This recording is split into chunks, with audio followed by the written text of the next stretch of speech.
as of now. All right, we're recording. Ladies, gentlemen, boys, girls, it's that time again.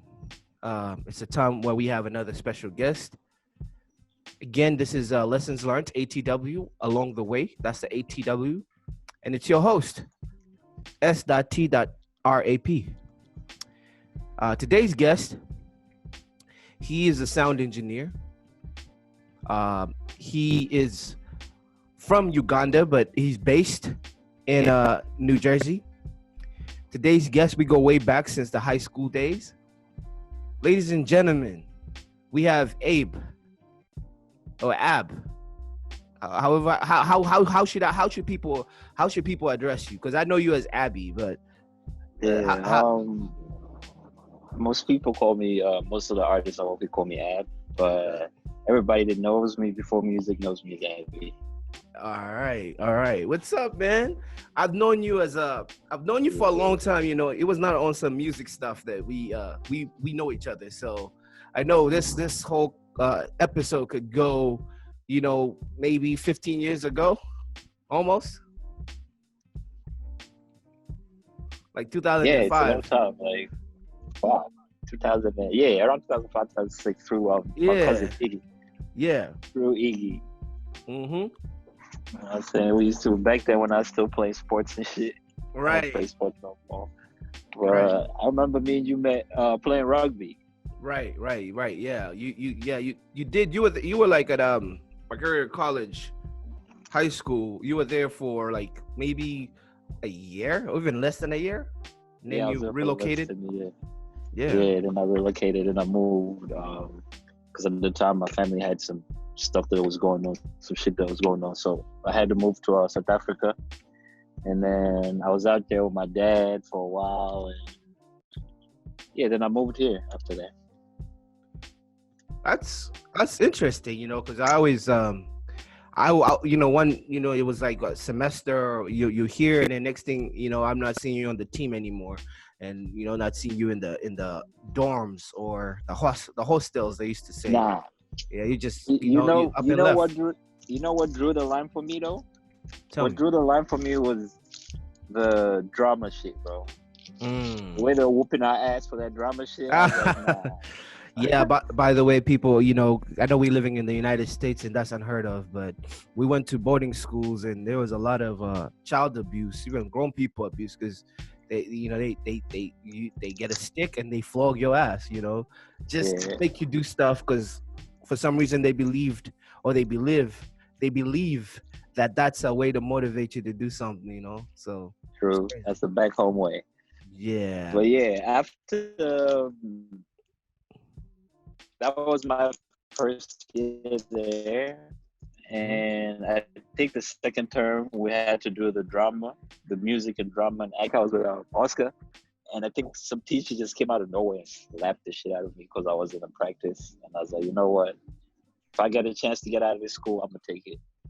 Right, and then the man left. So fast forwarding to right now, you're in Newark, New Jersey. Yeah. Or I know you also were like in New York for a minute before you moved, relocated, or were you mainly in New Jersey? No, I was mainly in New Jersey, but music-wise, I don't want to say this, but music-wise, New York is like where it's at.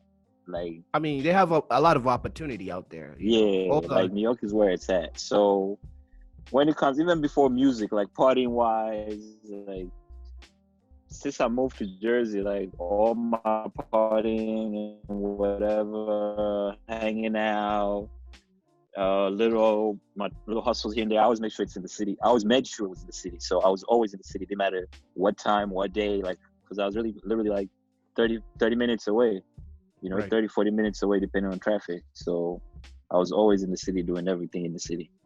Everything. Right. So, and you know, like, seeing you in this new form or this new hat that you're wearing, which is being a sound engineer or being a producer, this is like very brand new to me because I was the music guy and you always used to support my stuff and let me know, critique or tell me like, I like this stuff. I like how you did that. Now seeing you in the other way, now I'm doing this whole hosting, having a show, and you're in the music seat as a creator. And how is this new phone thing, man? And how did you land on it? What motivated you to just sit on the board and start mixing stuff?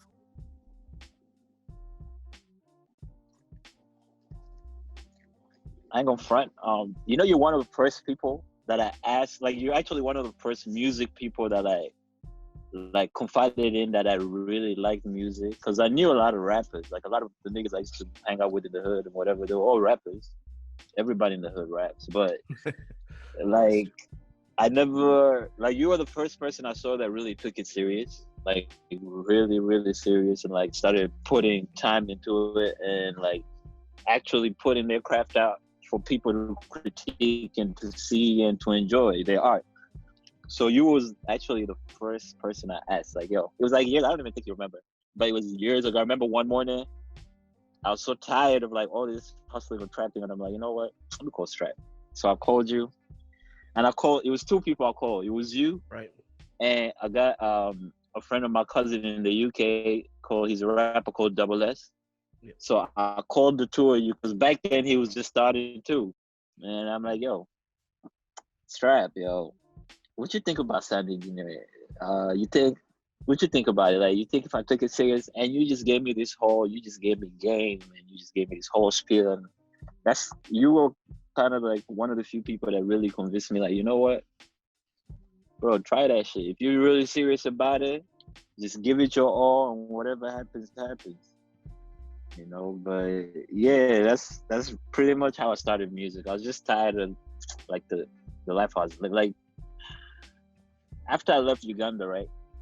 After I left Uganda, like, I went to South Africa, finished high school. After I finished high school, I knew school was not, like, whatever I was gonna do in life, school was not gonna be involved anymore. Like, it would be different if it was like a school, like a trade school or some shit like that. But sitting in class, learning biology, math, no.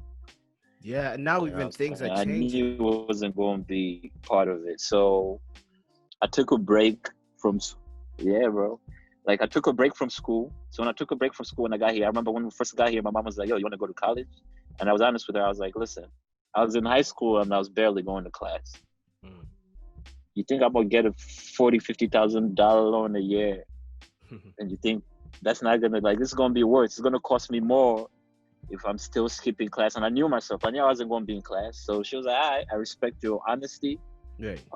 Just figure out what you're trying to do with your life, because you can't just not do nothing, Absolutely, man. And I don't know how you pulled that off, talking to an African or Ugandan mom and telling them that you don't want to go to school. Like, you crazy? Yeah. I know, that's like, it's unheard of. I mean, even if you don't want to go to school, because I used to always say this, like, I tell this to my friends, my American friends, my first degree was mainly for my parents, A first degree, you just give it to them so they can hang it up in their house. It's never for you. It's never for you. It's just to let them know that I completed this journey. And then I know a lot of people that get the first degree, and they don't ever use that stuff. They don't apply that, because I have friends that have real degrees in certain things, and they end up just going to trade school, which is like a year or it's a few months, and then they get a trade, and now they're doing HVAC. Now they're fixing air conditioners. Now they are doing they're electricians. But now he has an accounting degree he never uses, or he has a business management degrry that they never use, or she never uses because she went to trade school and became a nurse, became something, it's so weird how that works, man. I know a bunch of people like that. I know a bunch of people like that went to college, that went to Rutgers, in Jersey, Newark, and bro, all of them, most of the people I know that went to Rutgers that I know personally, they're not, like, they started different businesses that have nothing to do with the school loans they're paying right now. Not a damn thing. Like, they're paying like $800 a month, but none of them is working for what they went to school for. Right. So, I mean, they just got on their hustle and figured out some. And especially now, universities are being exposed by this corona thing. Now everything has to be pandemic proof that you're going to school for. If you're going to Yeah. school, study a trade or doing studying to be like in a brick and mortar system, it's not going to work like that, because now brick and mortar is now almost dying. You know, you never have stores anymore, you never have buildings anymore, people are now working from home. So how are you going to choose a career that will still be available if you don't have to be around people? You know what I mean? So that's why True. I think you being a sound engineer, being an audio engineer is genius, because that will always, you always have a job. You always True. have a job, because like you said, everybody and their mama raps. At least tried, Yeah. you know. Everybody in the yeah. You know, or tries to make music because they think it's simple. Everybody thinks, oh man, yeah, I can make this song, I can make a hit. Okay. And then you start investing your money into it, and then you realize, oh, this is just like any other thing in life. You gotta put your time in. You gotta it's like exercise. You gotta exercise to even be decent. Not good, but decent. You gotta You gotta give practice. it, yeah, you gotta give it its, just like anything in life, you gotta give it its 10,000 hours. Exactly. And after those 10,000 hours, so with those 10,000 hours, a lot of people quit not even halfway through that, because Yeah. of, first of all, not seeing traction, not seeing the numbers. Everyone is worried about numbers, not seeing the eyes or the views, not seeing all this stuff. But at the end of the day, this game, the game that you've taken, the road that you're taking is not for the lighthearted. It's not for a guy who, or a lady who wants a quick, instant, you know, reaction. Everyone wants that instant fame. It's not like that, bro. And you know it. You see your artists, they Yeah. come in the studio thinking man, this is it, this is the hit. And then next thing you know, I'm telling you. So this music shit, I'm like going back to that phone call I had with you. After I had that phone call with you, I got into some legal trouble. I got locked up, got put on house arrest. So when I got put on house arrest, I was like, you know what? Let me look for I mean not house arrest, probation. I was on probation. So I was like, let me look for colleges. No, not colleges. Let me look for places I can learn audio engineering. So my shorty at the time, she was like, you know what, dude, you're really passionate about music. Like I see how, cause she used to see how I would like listen to your shit, and anybody I knew that did music, I'd support. I didn't care how trash it was.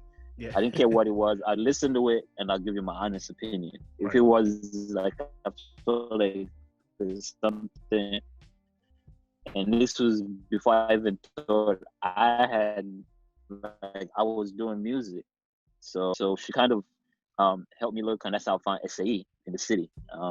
She's like, yo, there's this school I found called SAE. It's like school for audio engineering or whatever. I'm like, fuck. I'm like, school again? I'm like, nah. So she's like, nah, but let's go check it out. I don't think it's really a school.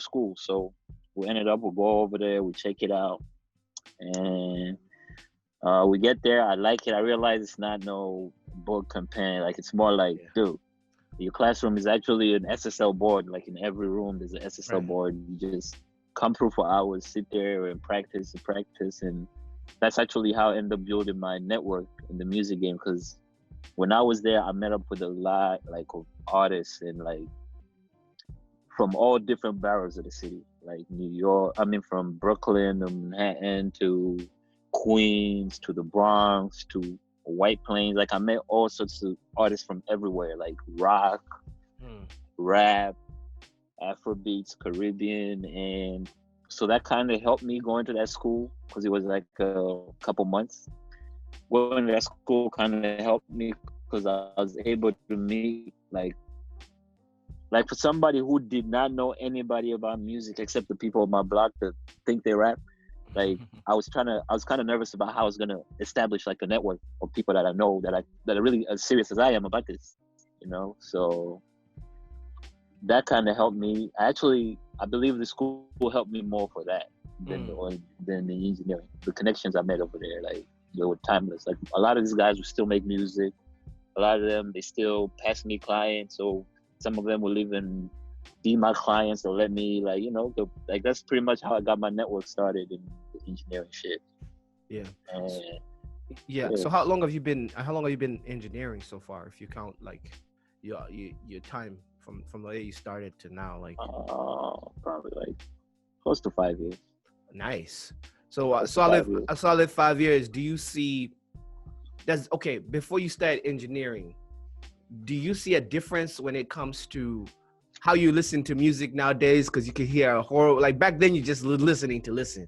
Now it's Yeah. like different layers to sounds. Like, oh, it needs some EQ, or it needs this, those vocals need to be touched up a little bit more. They need some reverb. Yeah. Or it kind of messes up how you listen to any music because you're just critiquing everything even harder. If you thought that you were critiquing your friend's music, now it's even worse because very few things make you happy, or very few mixes make you happy, because that's what we appreciate people like Dr. Dre, who's like he overdoes it. Like his mixes are amazing, man. He mixes really well. But has that changed your I hearing? ain't gonna front. Yeah, it does. It does a lot. Cause like before, I was more into the A&R side. Like I was just listening to hear, like just studying the trends in music.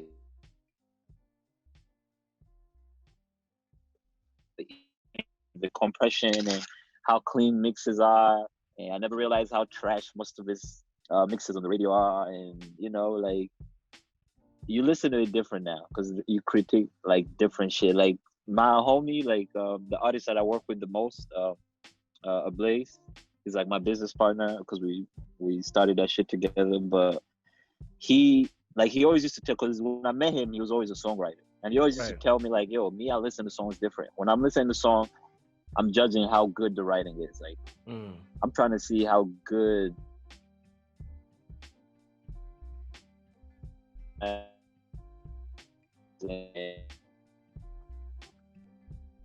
writers care about. Like, that's what he listens for. So now I'm on the other side with the engineer. When I listen to music, I'm listening for the mix. I don't listen for anything but the mix. Yeah. So you talked about your artist, your partner, your business partner, Ablaze. How did you guys meet? And before even you talk about, you talked about the different genres that you are around during your training or during your quote unquote college days of being a sound engineer, right? So during that training that you were taking to be a sound engineer, you had to venture, or you had the chance to be around different genres. What's, first of all, this is a two-part question. What's your favorite genre to mix? And then secondly, how did you meet Ablaze, and tell us about that relationship? Damn, favorite genre to mix. I ain't gonna lie, my favorite genre to mix is trap or R&B. Okay.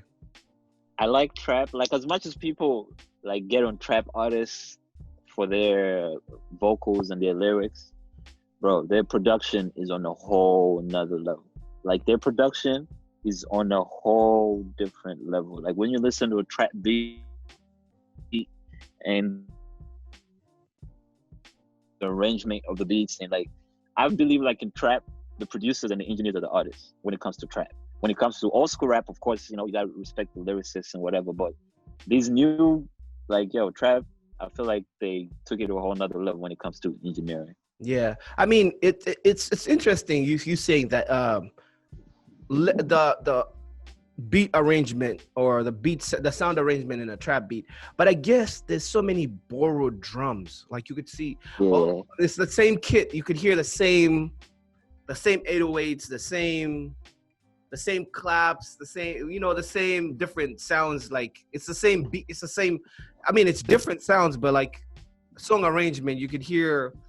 Not, maybe it's also a mark that some producers want to have. They want to know that when you listen to their beats, you could hear a traditional, Zaytoven beat. You could hear a traditional, what's his name, Sunny Digital, or London on the track. They have their trademark sounds and styles, but with the drums, I think they sound the same, but maybe I'm wrong.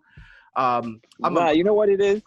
It's because there's the big ones, like the ones you named, who are original, Zaytoven and Sony Digital and 808 Mafia. 808 Mafia. Those ones, when you hear this, like, their shit is so good that every up-and-coming producer decides to like use their loops and their drum kits you know. But if you only pay attention to the top, because when I was saying that, I was talking like in a like when it comes to like top producers. Like if you say you get the top 10 trap producers, and you get the top 10 pop producers, and you get the top 10. Yeah, I think the trap producers, they would show you a different way of how people can experience your sound. Yeah, man. Shout out to that man, Metro Booming. I like Metro Booming a lot. Yeah, I like his. This is the like, you know, people was original. He's a beast. Oh, Yeah. I think this person is not talked about a lot. The guy who made the Heart in the Paint beat. What was his name? Lex Luger. He was an old school. Him and the guy who passed away. What's his name? Oh Jesus Christ! I can't remember this guy's name. He passed away. They were early back in the early 2000. I mean, late 2008, 2009. Lex Luger was putting out hits, you know, with those same drum patterns and what's I'll have to remember him, and it bothers me when I can't remember something that I used to mess with so hard. Pivoting from that, the second part question: how did you and Ablaze meet? Because that's weird that you almost have the same name. So how did you guys link? How did that relationship happen? So Ablaze is like he's an African, but he's them Africans like, bro, like.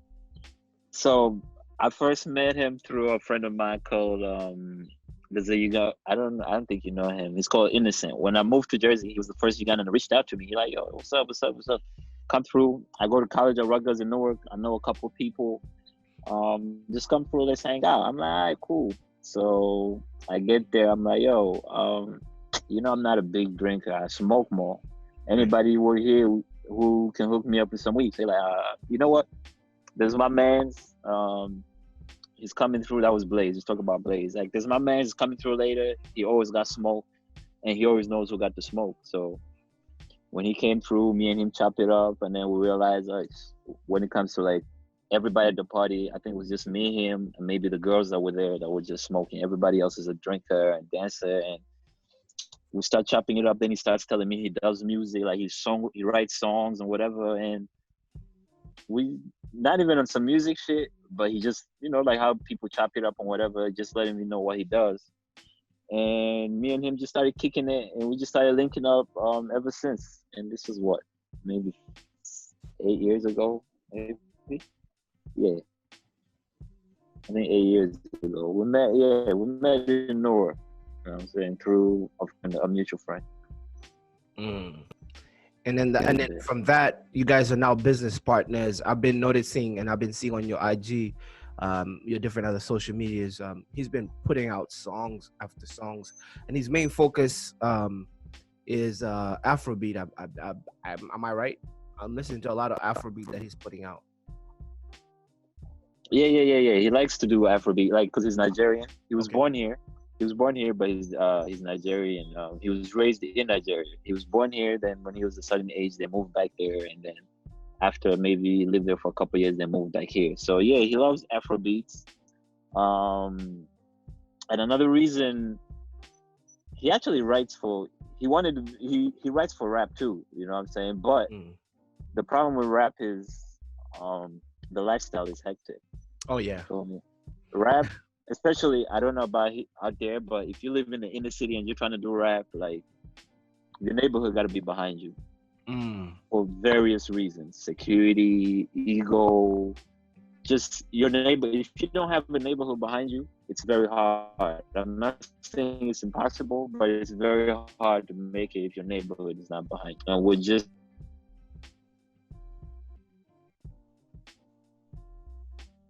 you know what I'm saying? We don't know these people from way back. We didn't go to high school with these people.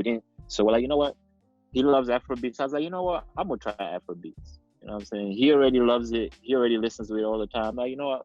I fucks with you. Just do your thing. Do what you want to do. He's like, yo, I fucks with Afrobeats. So we're like, all right, cool. So when I started going to SAE, I was doing my research while he was stacking up songs, writing the songs, and, you know, trying to research about what we need to get the label running and to have everything going, like the distribution and all that other shit, advertisement, PR, and he was all on that shit while I was going to school. So that was the plan. I was like, you know what? Let me get the engineering down so we can save some bread. You know what I'm saying? I might fuck around, open my own studio. That was before I had it. I'm like, yo, I might fuck around, open my own studio. And so we don't have to spend bread and you can just record. Because me and him have been A&R in music for a very long time. Like, we've been critiquing niggas on the block for very, like, I don't even know how long. Right. You know what I'm saying? Like, so after we started, I'm like, yo, it only makes sense. Like, fuck finding a new young artist, bro. Like, you've been writing songs for your whole life. Like, you've been writing. Right. Fully recording, start recording, and before you know it, you know, people like him.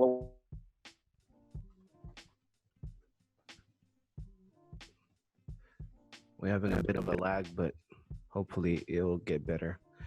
All right. So we were having a little bit of a lag. I think possibly the internet connection, but can you hear me clearly now? Yeah, I hear you. All right. So let me pause this right now. All right, ladies and gentlemen, we were having a bit of a lag. So I paused it, and hopefully internet connection gets better and we won't have this lag again. But as you were talking about your business partner and how you guys met, and you deciding, even though he's an older artist, it's no use getting a new artist. It's no use developing a young artist. You have him, you're ready to go. Now you're putting out music. He does Afro beats. That's his main focus because that's what he listens to, and that's his specialty. He's a subject matter expert in that field. Now that you have this 1-2 punch combination with you and him, the other thing I want to ask is, being a sound engineer, right?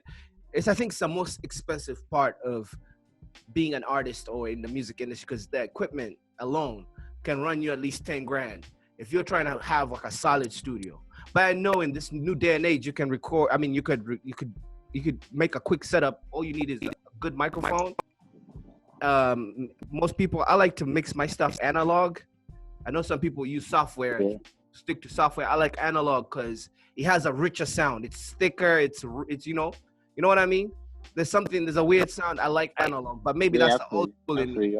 And maybe that's just the old school in me, and analog is expensive. Buying all those things, buying a real, a real compressor, a real EQ machine. You're turning knobs. You're working on different levels. And what I do when I used to make my music, where I still make my music, is I track out the beat, so it makes the mix even better. So I could turn down certain sounds that I would want to turn down, or turn up certain sounds that I want to turn up, to just make the verse or the vocal audio sound even better. So what do you think about that? Like equipment, starting up as an engineer, and investment, and also quality of mixing. Those are like 3 questions in one. But you're right though. Analog does have, like, there's this thing about analog that you cannot replace. You cannot, like, there's no digital that can replace it. Digital, it might sound good, it might even sound better to certain people, but there's a certain sound. Me and my homie was setting up our studio. We made sure we bought so we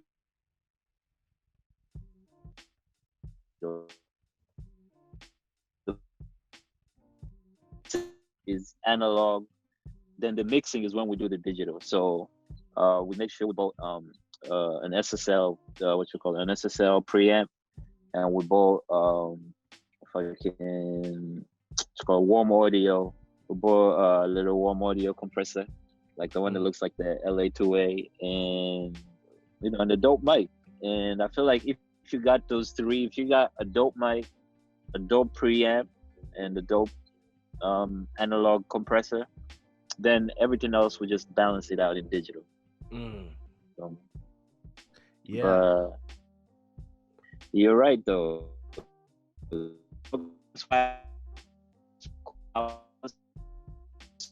digital, and you can tell the difference between the older stuff and the newer stuff because the analog sound is just like you said, it's rich and It's yeah, full and thick. full. Yeah, absolutely. Yeah. So when you're mixing, right? I hear engineers complain about this all the time. You invite, and I'm gonna create a scenario. You invite a rapper, or a rapper books time, right? Let's say they book 4 hours worth of time, right? Rapper goes into the studio.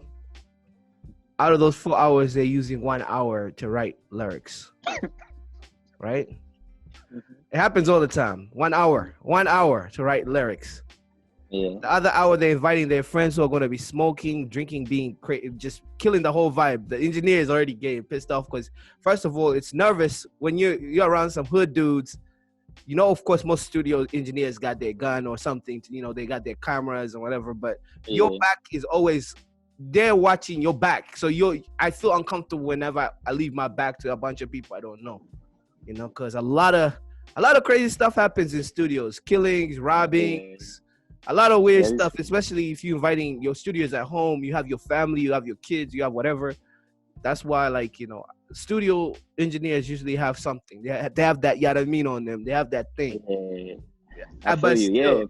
Still, you're still putting your back. You're showing them your back while you're mixing. You're on your board, right? So they bring their friends, or you have a little turn up party. Them yes people, the yes men who like, yo, that's hot. As they write, 2 hours have gone.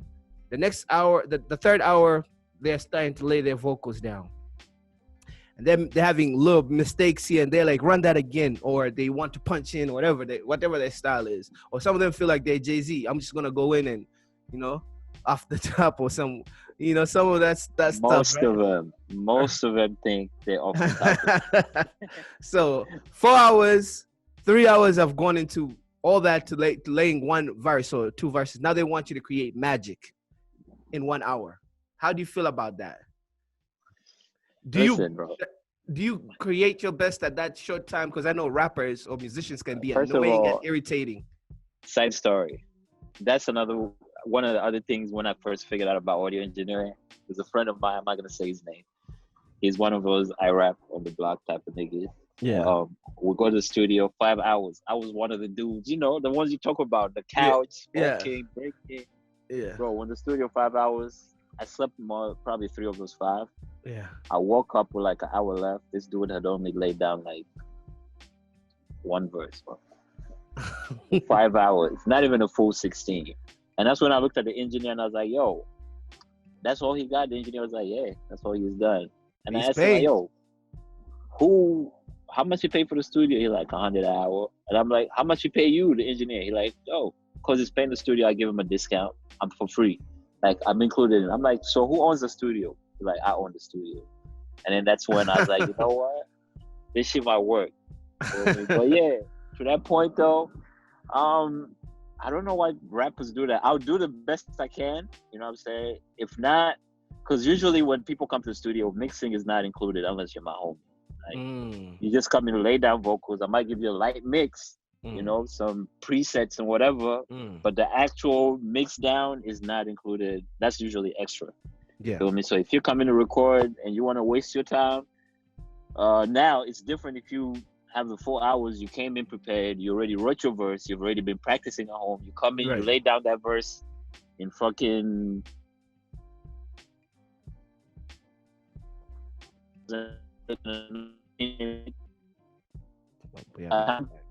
mix down, because you already paid me anyways. Right. Because you already paid me, then I can mix down. But if you dude, you're gonna wait till the last hour because you think music is a game and you came in here to hang out, it's a chill spot, bro. You're gonna get what you're gonna get. Right. You're gonna get what you're gonna get. Right. And, ain't nothing you can do about it. But you're right though. Security is a very important part about owning a studio. Like, yeah, you can't own a studio with no security. You cannot, or else, especially if you deal with rappers, rappers got big egos.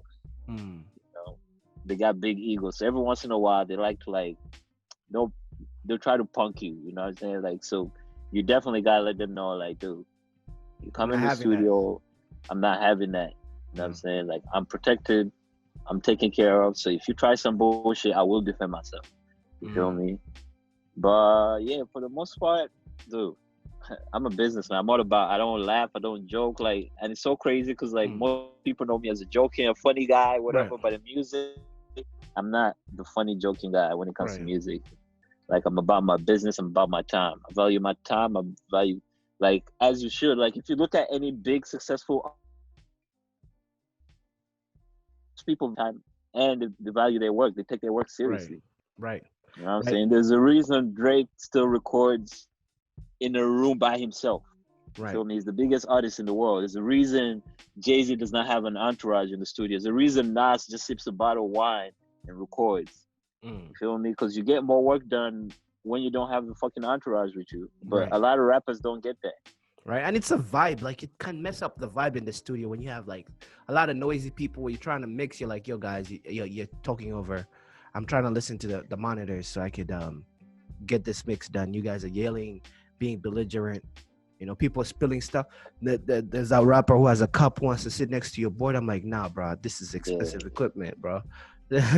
Or they leave like little cups. If they're doing the lean, they have like little cup stains underneath the cup, like putting little rings or circles on your table. I'm like, mad.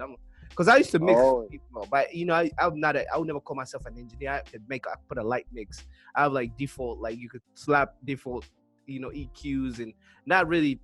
But I used to have rappers waking me up in the middle of the night to come and record. I'm like, dog, because I know I'm gonna do it for free. They're my friends, but the whole thing of you waking me up, get me out of my sleep, and then you start laying down this verse that you're trying to freestyle. It's not even prepared. You just woke up with an idea. Like, I'm telling you, those are the worst, bro. And I'm like, bro, people really think, and I blame Lil Wayne and Jay-Z for this bullshit, because before they came out and said they do off the top, nobody used to try that bullshit off the top.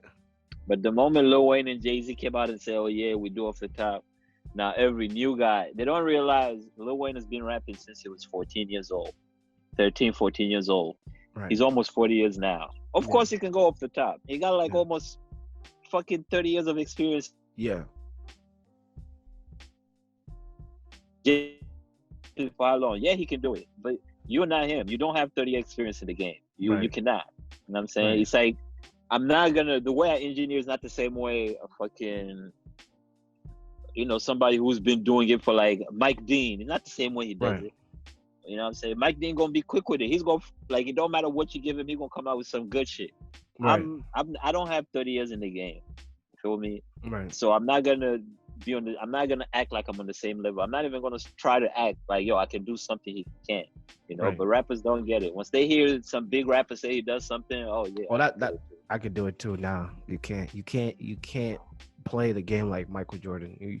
Those are special people, man. So talking about just that scenario of how artists come into a studio and kind of kill the vibe, and let's talk about chemistry, engineer artist chemistry. Are there some artists that just inspire you to want to mix their stuff and even just go above and beyond? And there's some artists that kill your morale of mixing because you know you don't want to put your name next to that mix, some garbage. Let's talk about that. The chemistry between an artist and an engineer. The chemistry between an artist and an engineer is very important because I can't even explain it, but if you look up all these great artists, Drake and 40, Jay-Z and Guru. Yeah. Feel me? Like Jay-Z and everybody. Jay-Z sits down in the studio with Pharrell, he's coming up with something. Jay-Z with Dr. Dre, he's coming up with, you know, something. Yeah, but he always gonna have his own engineer around. He does. He has Guru. He has his guy. He always got Guru checking his vocals and making sure they sound the way Jay-Z. Like, it takes a lot of trust. Like, you gotta trust your engineer. And a lot of artists, and it's not even just music people, like artists in general, are very touchy about their art. Absolutely. They're very protective. You feel me? Because it's a representation of them. Like, your art is a representation of you, and you're putting it out to the world. It's like yo, check, like, this is me, and I'm putting it out there for whatever opinions is out there. So a lot of them are very, which is why it goes back to the whole not having an entourage. Because sometimes if you come in the studio, when artists, there's a big difference when an artist comes to the studio by himself. Let's say him and one person, or him and two people, and him and 10 people. When it's him and maybe one or two people, he's more vulnerable. You know what I'm saying? He's not scared of being judged or laughed at or being looked at some type of way by maybe his homies or his, you know what I'm saying? So if it's by himself,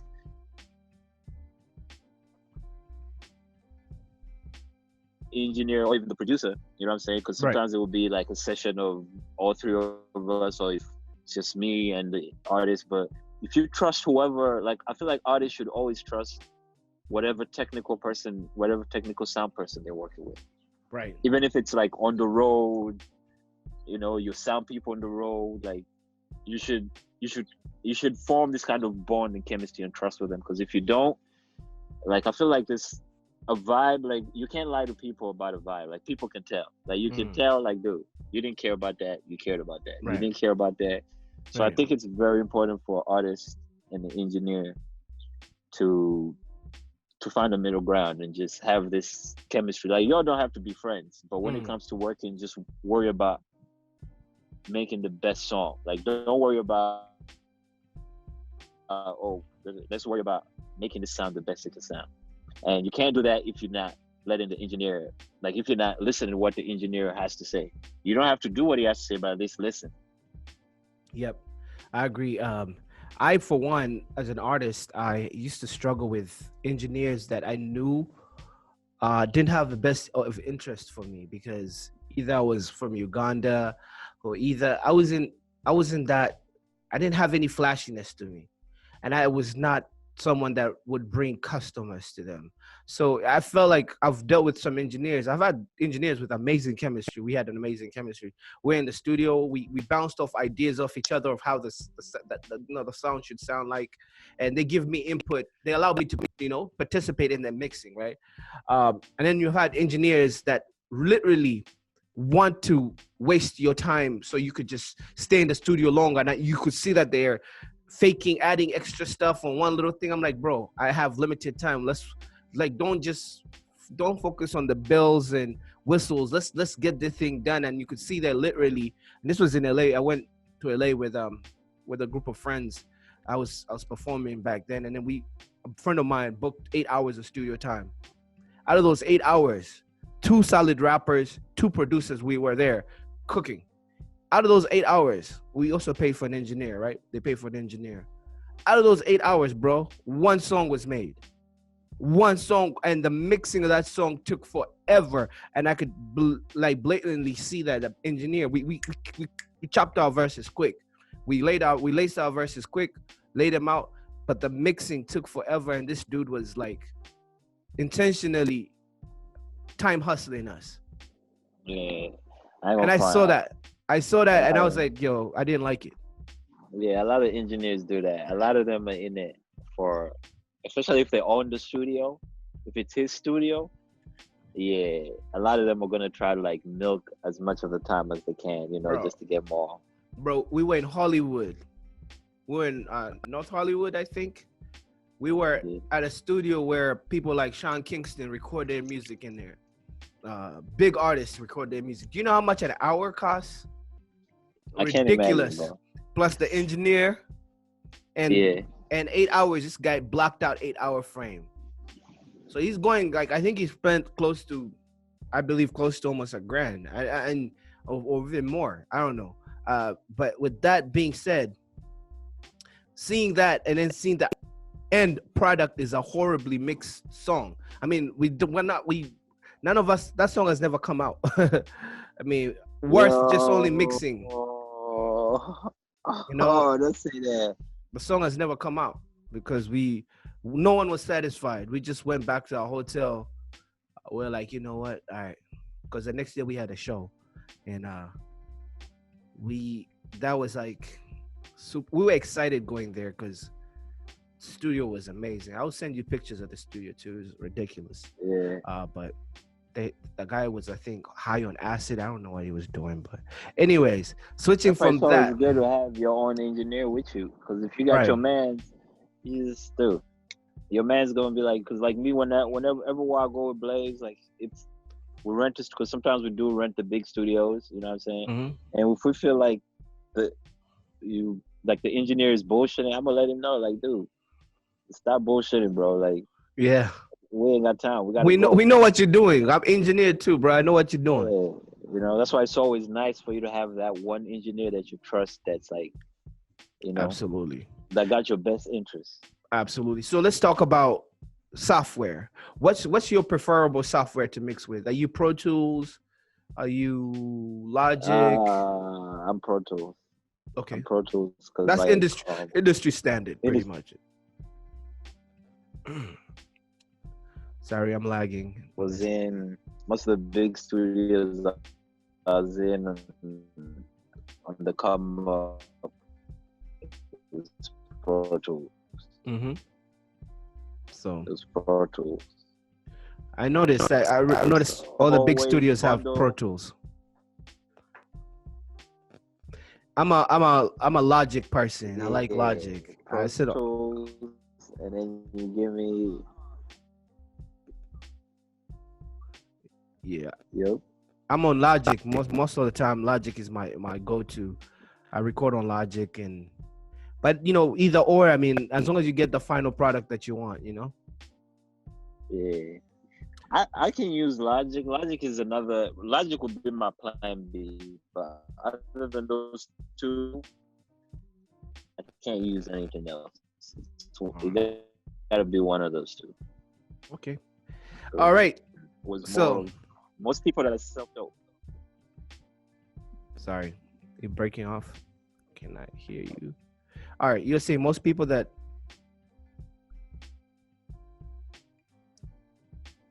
That's self-taught are Logic people. Logic and FL. Yeah, FL is pretty good too.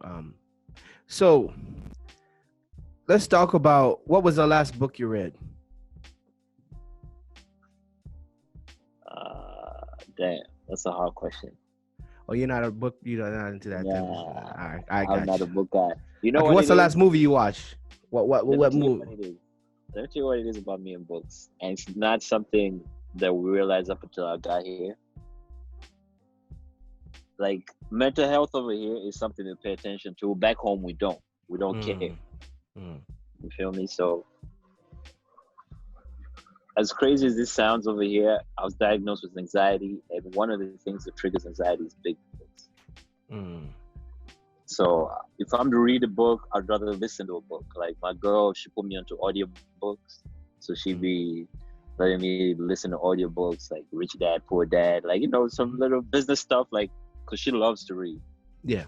You know, so every time she would find something that she thinks I should know, she would just find me the audiobook and have me listen to it. All right. Okay, so we're gonna pivot from books. What's the last what last good movie or TV series documentary did you just watch or you've watched and you want to share with the listeners of Lessons Learned? ATW. Shit. Yeah. I can't even lie to you. Let me see. What have I been watching? You too busy to watch anything? You busy working? Bro, it's not that I'm too busy. I've been busy working, but usually when you're working, you're watching shit without sound. So you just put in stuff on the screen. So it's usually sports or a movie you've watched a million times over, and you just put it on the screen. But yeah, I've been busy a lot. So TV, I don't really have time for TV like that. Gotcha. You know what I'm saying? But sports though, I fucks with sports. I got time. I always got time for sports because I can just put that on while I'm watching. Okay. So now we're coming to the end of this episode. We're going to talk about mentality, or we're going to talk about ideology. Okay. So in this segment or this portion of the episode, I tend to ask the guests, what is your mentality that you're using right now that is helping you win? Like right now, I would say my mentality is open to anything, attached to nothing. This meaning that, you know, I'm not holding nothing. Nothing is about going to hold me hostage with my ideals or anything that I'm thinking. So in case anything changes, I'm still gonna move on. You know, I'm open to anything attached to nothing, right? So what would be your ideals? What's your ideology right now? What's helping you win? If you had to put it in a sentence. Helping me win is, well, hey, ain't no substitute for hard work. Like hard work beats talent, beats everything. I just hard work. Right. You know what I'm saying? And it takes a while when you bust your ass, and that's another thing, not quitting. Because Right. I've been busting my ass for like 5 years. But I didn't start seeing results in this music shit up until maybe the last 2.5 years. Before that, I didn't see no results. I didn't have no clients. There was nothing going on. Feel me? But I just kept knowing that, you know what? I'm gonna put in the work, and eventually, like, people just always notice. People notice how I work. Yeah. Just work hard, man. There's no substitute. There's nothing that can save you from it. There's no way around it. You gotta work hard. You gotta put in the 10,000 hours. I like that. Hard work, no substitute for it. All right, Abbey, we coming to the end of this episode.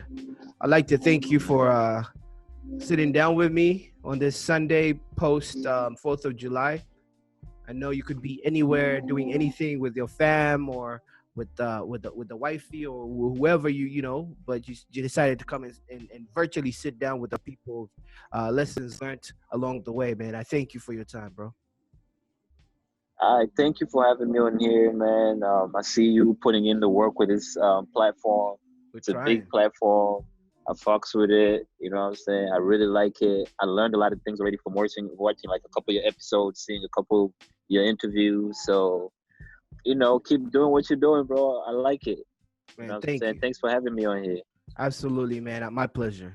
Peace and love. All right, no problem. Ladies and gentlemen, it was another episode with another great guest. Lessons learned along the way. And we are out.